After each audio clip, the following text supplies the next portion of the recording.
To kick off the program, I'm joined by United States Senator John Thune. Senator Thune, I played a couple of clips of your colleague, Barbara Boxer, there. What do you make of the vote in Missouri last night?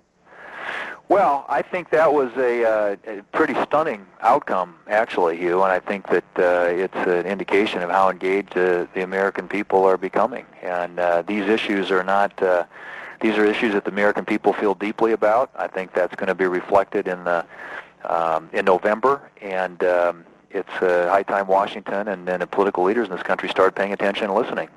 71% of Missouri voted against Obamacare.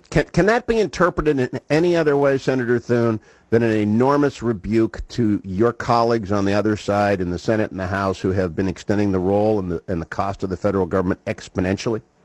Well, I think it's a complete repudiation of the policy itself and the overreach that it represents, and why people feel like their freedoms were imposed upon. And that is a huge margin. It was a very, very decisive vote, and I think speaks volumes about where the American people. We see the polls all the time, Hugh. Everybody's looking at different polling, and we make extrapolations based upon that. But last night we saw firsthand in Missouri what the people, at least of that state, really think, and it's pretty clear that they are fed up and had enough of this massive expansion of government. And of course, healthcare is certainly a symbol of that, and represents, I think, in the American public's mind what this overreach by the federal government really is. Part of overreach, Senator Thune, are the federal courts. Today in California, one single federal judge in San Francisco struck down 6,000 years of legal tradition and deciding that the United States Constitution and everything that went before it, all of Western civilization, is wrong when it comes to marriage, and telling us that the Californians can't vote their own constitutional amendment. I'm wondering, as you approach a very important vote on Elena Kagan, have you declared yet how you will be voting on Solicitor General Kagan's nomination to the Supreme Court? And what does this decision today tell you about the reach of the federal judiciary? Well, I did. I announced, in fact, I made my speech on the floor today in opposition to her nomination. But again, she's an example of somebody that I think we all know that she's had a very long career of political activism, and I don't think she can separate her personal political partisan views from the work of the court. And if she's going to carry that to the court, and she's going to become an advocate and someone who tries to influence the outcome as opposed to somebody who really is a referee or an umpire that calls the balls and the strikes, that's not somebody we need on the court. But your situation in California is a great example of that. You've got judges who are just running roughshod over the Constitution, over tradition, over the years and years of laws and we the people that the American system was built upon. And I think you're going to see more of that when you get more people like Kagan on the court. There isn't anything in her record to me that suggests that she is going to be able to be impartial when it comes to applying the law and the Constitution. But I think she's going to be very much an advocate for a liberal view and a greater reach of the courts. And frankly, you probably see a lot more of what we saw in California today.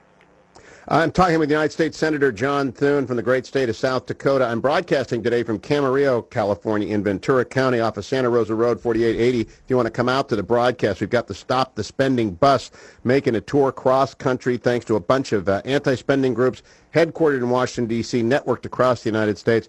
Senator Thune, let's focus on that, because I'm going to spend a lot of time today talking about the federal spending splurge that you have been watching and trying to oppose, along with Mitch McConnell and the rest of the Republican leadership, of which you are a member. Do you think that is going to drive, between now and November 2nd, the biggest issue, the size and scale of spending in D.C., or is it going to be something else? No, I do. I think in all these things are, I guess I would say, elements of that broader debate and that sort of broader picture that the American people are getting of what this administration and the congressional Democrat leadership in Washington are all about, which is expansion of government, belief in government, remaking the American economy more in the image of a European socialist type system. And that is what we are resisting. That is everything. We are fighting tooth and nail at every turn right now. And I think that is the referendum that's going to be held in November. The American people are going to pass judgment on whether or not they think that's the right direction to go for the future of this country, or whether we're going to adhere to the traditional American exceptionalism, which was built upon economic freedom and political liberty and a limited role for the government. Those are the issues that I think the American people are really responding to. They are scared about this massive growth, this massive expansion in the size of the federal government in Washington and what it means for their freedoms.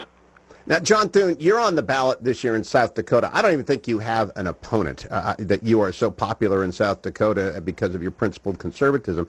My question is, you're not, obviously we've got to get the Senate back over 2 cycles. We've only got 41 Republicans who are even close to being right most of the time on most of these issues.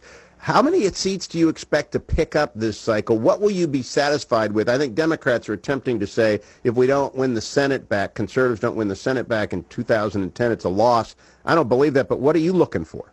Well, if we did win the Senate back, it would be the biggest landslide since the Reagan election in '80, and those just don't come along very often. I know they're trying to set expectations at a level that they can declare whatever we have to be a disappointment. But I don't know what that magic number is, Hugh. A lot of it's going to depend on states like yours, like California. If California can come through and elect Carly Fiorina to the Senate, and the state of Washington and Wisconsin, a few of these other places around the country, then, and it could be, I think, if people are fed up enough with what they see happening in Washington, the kind of year where we could get a big wave like that. But realistically, we have got to get to 45, 46, 47, somewhere in the Senate where we've got a little bit of cushion, so that we, keep in the 41 votes that are necessary to stop bad things from happening here, and making sure that this Democrat majority and the administration, the runaway train that they're currently manning, at least we can put the brakes on that, is critical. So I'm hoping we can get to where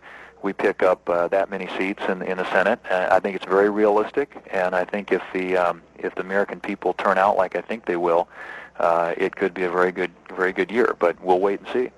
John Thune, one of the great debates in the country right now is over GZM, the Ground Zero Mosque, and it's probably the most dominant issue, though Prop 8 will, and the marriage decision in California will join it pretty quickly. What's your position on how that ought to be proceeding now in New York?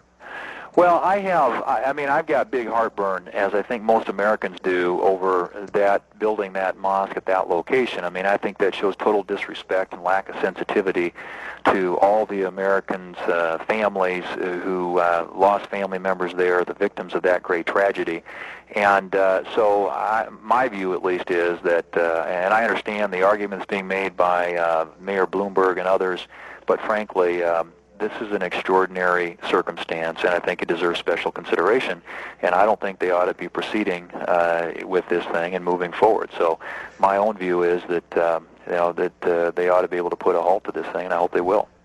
Last minute, we've got Senator John Thune. I had lunch today with Rick Perry, who's out in California trying to steal California businesses for Texas and doing a good job of it. But he's back in Texas on Monday when the president goes to Austin to raise money. He's waiting to see if the president will call him and sit down with a border state governor. Do you think the president is being responsible on the border? Should he meet with Governor Perry and Jan Brewer and talk about this with people who actually live with that border? Of course he should. And, he should have talked to Mitch McConnell when it came to trying to come up with a healthcare reform bill that made sense. He should have talked to the CEO at BP, before it was 2 months after the oil spill.